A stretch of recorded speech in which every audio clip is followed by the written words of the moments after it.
A new House of Commons report into the foreign interference is calling for immediate action from the government. It calls for the creation of new criminal offences and for a registry of foreign agents to be set up as soon as possible. Now, the report follows allegations that a number of Canadian politicians were targeted by China. Ashley Burke has the details. A parliamentary study that spanned months with witnesses that included the Prime Minister's own brother has now published its findings on foreign interference. I think lots of people came to us asking one thing: please act soon. After hearing testimony that Canada has dragged its heels for decades, the Ethics Committee is now recommending the government create new criminal offences to crack down on countries such as China harassing and intimidating Canadians. Many people said, please help us. And that's quite interesting. And that was quite disturbing also. The new report also calls for MPs to receive more training about threats from CSIS.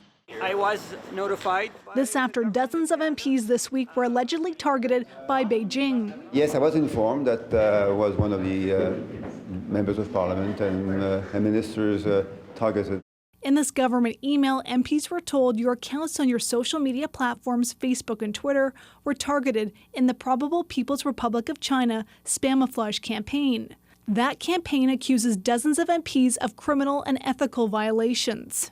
There was ongoing concern, and there is continuing to be concern about foreign interference, and we have been looking at a number of different ways. All of the leaders of the Five Eye Intelligence Alliance also spoke out this week.